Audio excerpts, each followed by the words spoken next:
എല്ലാവർക്കും നമസ്കാരം. എന്റർടൈൻമെന്റ് കീഴിലേക്ക് എല്ലാവർക്കും സ്വാഗതം. എന്റർടൈൻമെന്റ് കിഴി റിയാക്ഷനാണ്. 2024 നമ്മുടെ സൂപ്പർ സ്റ്റാറുകളുടെ താരങ്ങളുടെ ഒരുപാട് കിടിലൻ സാധനങ്ങൾ വന്നിട്ടുണ്ട്. വേറെ ലെവൽ സിനിമകൾ. ശരിക്കും പറഞ്ഞു കഴിഞ്ഞാൽ ഒരുപാട് സ്റ്റാറുകളുടെ ഏറ്റവും ബെസ്റ്റ് കളക്ഷൻ വന്ന സിനിമകൾ ഉണ്ടായിരിക്കുന്നത് 2024 സത്യം മലയാള സിനിമകളിൽ തന്നെ ഏറ്റവും കൂടുതൽ കളക്ഷൻ വന്നിട്ടുള്ള 2020. അതെ, മലയാളത്തിലെ കാര്യം പറഞ്ഞ്, അതായത് ദുൽഖർ. പക്ഷേ കിട്ടിയിരിക്കുന്നത് തെലുങ്ക് മൂവിക്കാണെങ്കിൽ ദുൽഖറിൻ്റെത് അതാണ്. പിന്നെ മലയാളത്തിലെ മറ്റൊരു താരം നമ്മുടെ ഫഹദ് ഫാസിൽ, ആവേശം. പിന്നെ നസ്ലൻ, പ്രേമലു. പിന്നെ ഉണ്ണി മുകുന്ദൻ, ഇപ്പോൾ മാർക്കോ. അത് കണക്കാക്കപ്പെടുന്നുള്ളൂ. ഞങ്ങൾ എണ്ണിക്കൊണ്ടേയിരിക്കുകയാണ്. എണ്ണി തീർന്നിട്ടില്ല. അഡീഷണൽ ആയിട്ട് ഇങ്ങനെ കയറ്റിക്കൊണ്ടിരിക്കുന്നുണ്ട്. പൃഥ്വിരാജ്, ആടുജീവിതം, മഞ്ഞുമൽ ബോയ്സ്, 200 സംതിങ് കോടി. പിന്നെ എത്രയോ സിനിമകളുണ്ട്. മൊത്തത്തിൽ മലയാള സിനിമേന്റെ ഏറ്റവും എന്താ പറയാ സുവർണ കാലമാണ് ശരിക്കും 2024. അത് നമ്മള് ശരിക്കും വരവറിയിച്ചിരിക്കുന്നു. മറ്റുള്ള ഇടങ്ങളിലെ പേടി തുടങ്ങിയിരിക്കുന്നു, മുട്ട് വിറച്ച് തുടങ്ങിയിരിക്കുന്നു. ചെറിയൊരു ഇൻഡസ്ട്രി ആണെന്നുള്ള രീതിയിലൊക്കെ മലയാളത്തിനെ തരം താഴ്ത്തിയവർ ഇപ്പൊ പറയാണ് അവര് വരുന്നുണ്ട്, അവര് കയറി വരുന്നുണ്ട്. കണ്ട് പഠിക്കുന്നത് അതാണ് ക്വാളിറ്റി. മറ്റുള്ളടത്തൊക്കെ വലിയ ബഡ്ജറ്റ് മുടക്കി സിനിമ വന്നിട്ട് പൊട്ടിപ്പോകുമ്പോ ഇവിടുന്ന് ചെറിയ ബഡ്ജറ്റില് നമ്മള് മുടക്കുന്നതിന്റെ ഒരു 3 ഇരട്ടി 4 ഇരട്ടി കളക്ട് ചെയ്യുന്നു. ഏതാണ് സെറ്റ്? അത്രേ ഉള്ളൂ. അതാണ്. ഓക്കെ, 2025 ഇത് തുടരും. തുടർന്നുകൊണ്ടേയിരിക്കും. എന്തായാലും റീൽസ് ബീക്കൻ്റെ ഒരു സ്പെഷ്യൽ മാഷപ്പ് ട്രിബ്യൂട്ട് വീഡിയോ ഉണ്ട്, നമുക്കൊന്ന് കാണാം. ഓക്കെ.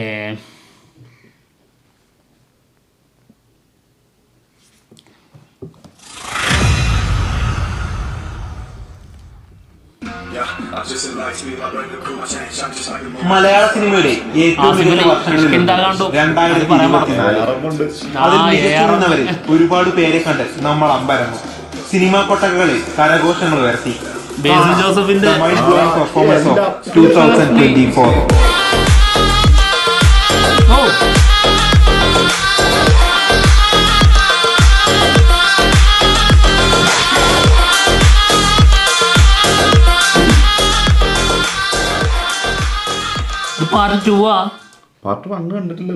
മലയാളത്തിൽ ഓൾറെഡി നല്ല ട്രാക്ക് റെക്കോർഡുള്ള, ആരാധക പിന്തുണ ഒരുപാടുള്ള ഒരു നായകൻ. അയാളുടെ കരിയറിൽ അത്രത്തോളം വർഷം ഇൻവെസ്റ്റ് ചെയ്ത ഒരു സിനിമ ഈ വർഷം ഇറങ്ങുകയുണ്ടായി. ബെന്യാമിൻ എഴുതിയ ആടുജീവിതത്തെ ആസ്പദമാക്കി ബ്ലസ്സി സംവിധാനം ചെയ്ത ചിത്രം. 10 വർഷത്തോളം പ്രീ പ്രൊഡക്ഷനും ഷൂട്ടിങ്ങും പോസ്റ്റ് പ്രൊഡക്ഷനുമായി ചെലവിട്ട സിനിമ തിയേറ്ററിൽ അതിന്റെ ഫലം അനുഭവിച്ചറിയുക തന്നെ ചെയ്തു. ആകെ മൊത്തം കളക്ട് ചെയ്തത് 180 കോടിക്ക് മുകളിൽ. കേരളത്തിന് പുറത്തും ഹെവി റെസ്പോൺസ്. അതിലെ നായകനായി വന്നവൻ അയാളുടെ പീക്ക് പെർഫോമൻസ് തന്നെയാണ് കാഴ്ചവെച്ചത്. കാണുമ്പോൾ തന്നെ അവർ ഉദ്ദേശിക്കുന്നതിന്റെ പീക്ക് നമ്മൾക്ക് മനസ്സിലായിരിക്കും. നജീബ് എന്ന കഥാപാത്രത്തെ അത്രയും മികച്ചതാക്കി തന്നെ അയാൾ അവതരിപ്പിച്ചു.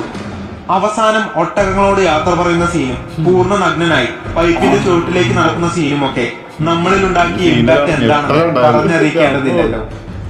ആ ഒരൊറ്റ സിനിമയ്ക്ക് വേണ്ടി അയാൾ എത്രത്തോളം വർക്ക് എടുത്തിട്ടുണ്ട് എന്നത് ആ സീനുകളിൽ നിന്ന് തന്നെ വ്യക്തമാണ്. ഇടയ്ക്ക് തടി കൂട്ടിയും പിന്നീട് അത്രയും അതിലേറെയും കുറച്ചും വർഷങ്ങളോളം നീണ്ട ഷെഡ്യൂളുകളിൽ അയാളെ തന്നെ സിനിമയ്ക്ക് വേണ്ടി സമർപ്പിച്ചിരുന്നു. അവിടെയും അയാളുടെ ആ വർഷത്തെ ഡോമിനൻസ് അവസാനിച്ചില്ല. അയാളുടെ കംഫർട്ട് സോൺ അല്ലാത്ത കോമഡി മികച്ച രീതിയിൽ പെർഫോം ചെയ്തുകൊണ്ട് ഗുരുവായൂർ അമ്പല നടയിൽ എന്ന സിനിമ അയാൾ ഹിറ്റാക്കി മാറ്റി. അതിലെ ക്ലൈമാക്സിലെ ആ ഐക്കോണിക് വാക്കൊക്കെ വേറെ ലെവലായിരുന്നു. അതെ, മോളിവുഡിന്റെ ഭാവി എന്ന് വിശേഷിപ്പിക്കപ്പെടുന്നവൻ പൃഥ്വിരാജ് സുകുമാരൻ.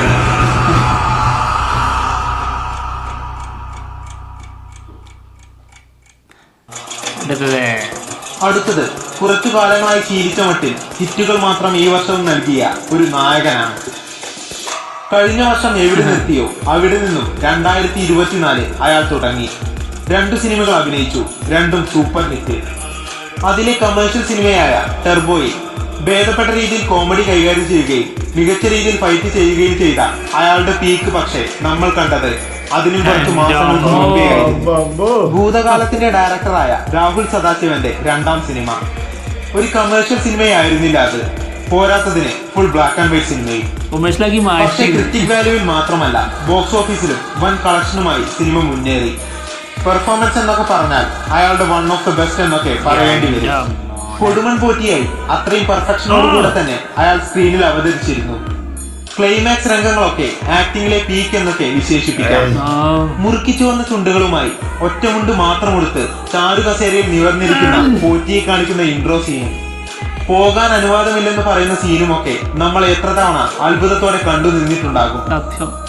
അതെ, സമകാലിക മലയാള സിനിമയിലെ most consistent star, most consistent actor, our present GOAT of acting, Mammootty.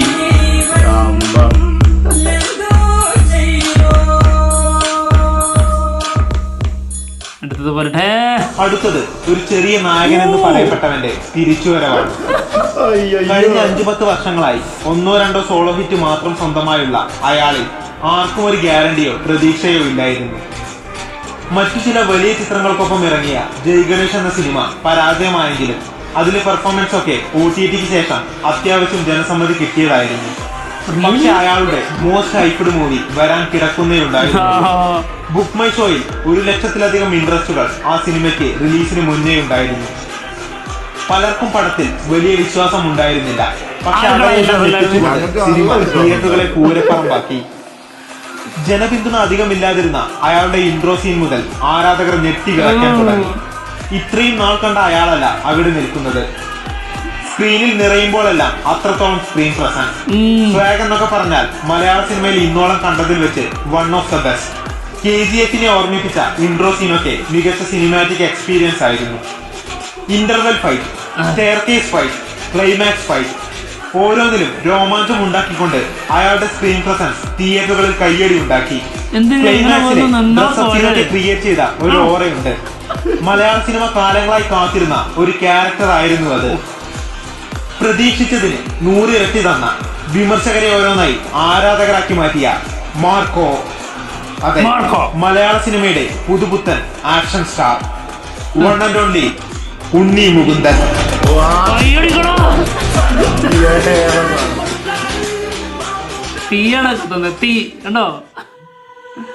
അടുത്തത് ഈ വർഷത്തെ എന്നല്ല, മലയാള സിനിമാ ചരിത്രത്തിലെ one of the best character എന്ന് വിശേഷിപ്പിക്കാവുന്ന ഒന്ന് തന്നെയാണ്. ഏകദേശം 1 വർഷത്തിന് മുന്നേ ജിത്തു മാധവൻ സംവിധാനം ചെയ്ത രോമാഞ്ചം എന്ന ലോ ഹൈപ്പ് സിനിമ തിയേറ്ററിൽ വലിയ ഓളം തന്നെ സൃഷ്ടിച്ചു. അതിനു തൊട്ടു പിന്നാലെയാണ് അതിലെ ഒരു ക്യാരക്ടറിന്റെ മാനറിസം പോലെ അയാൾ ഒരു സിനിമ അനൗൺസ് ചെയ്യുന്നത്. അതും നായകനായി അന്നത്തെ തന്നെ ഏറ്റവും ക്രിറ്റിക് വാല്യൂ ഉള്ള നടനും. അത്യാവശ്യം പ്രതീക്ഷകൾ സിനിമയ്ക്ക് ഉണ്ടായിരുന്നു. ട്രെയിലറെല്ലാം വൻ ജനസമ്മതി നേടിയെടുത്തു. പക്ഷെ അവർ പ്രതീക്ഷിച്ചതിന് ഒത്തിരി അപ്പുറമായിരുന്നു സിനിമ.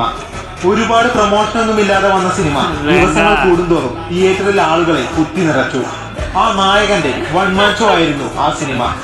അയാളുടെ ഡയറക്ടർ അഴിഞ്ഞാടൻ വിട്ട പോലെ. ഫൈറ്റിന് ഫൈറ്റ്, ആറ്റിറ്റ്യൂഡിന് ആറ്റിറ്റ്യൂഡ്. പക്ഷെ എടുത്തു പറയേണ്ടത് രൂപം തന്നെയായിരിക്കും.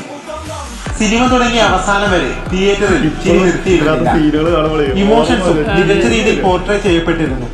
ചുമരിൽ നോക്കി കരയുന്ന സീനൊക്കെ സോഷ്യൽ മീഡിയകളിൽ എന്നും കാണുന്നതായിരിക്കും.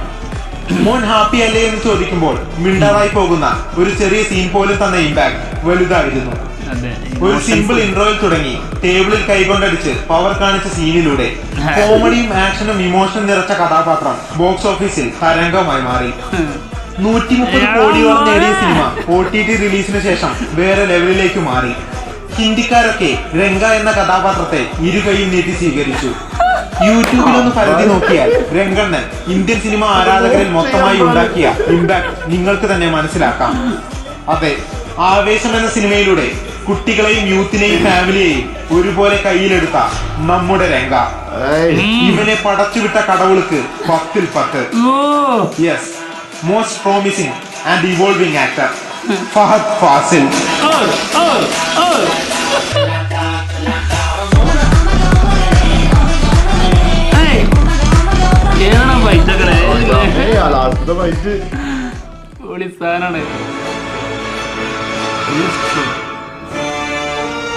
മഞ്ഞുമൽ ബോയ്സ്.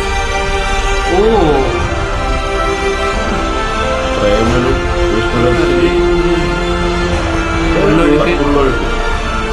ബിരിയാണിയോ? അല്ല. ഓ,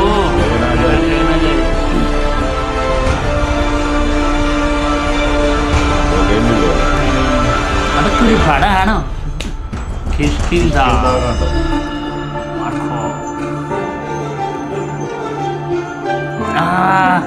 റൈഫിൾ ക്ലബ്, മലൈക്കോട്ടെ വാലിബൻ.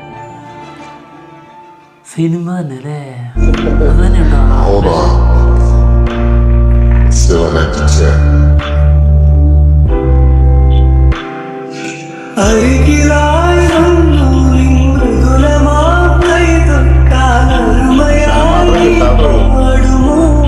തിരിച്ചറിവ് ദൂരതയിലാണല്ലേ? സാധ്യത വളരെ പെട്ടാൽ എല്ലാവരും പെട്ടു.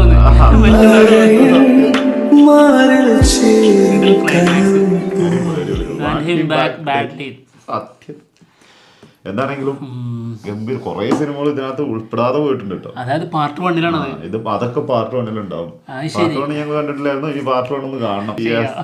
എന്താണെങ്കിലും ഗംഭീര വർഷമാണ് മലയാള സിനിമേന്റെ ഏറ്റവും അടിപൊളി സമയം. അതെ, അത് അത് പറഞ്ഞ പോലെ തന്നെ 2025-ലും അത് കണ്ടിന്യൂ ചെയ്യും, തുടരും.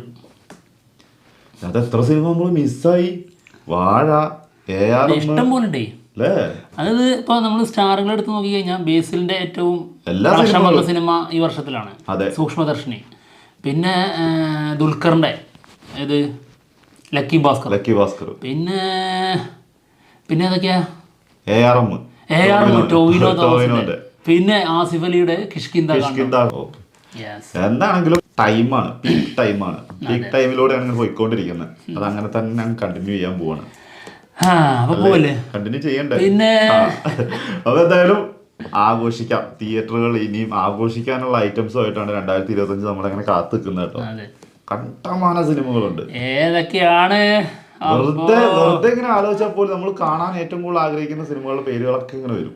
അത്രയ്ക്ക് സിനിമകൾ വരാണ്ട്. എന്തായാലും ആഘോഷിക്കാം. അപ്പൊ എന്തായാലും ഞങ്ങൾ പോവാണ്. മറ്റുള്ള വിശേഷങ്ങളുമായിട്ട് ഉടനെ തന്നെ കാണാം. ബൈ.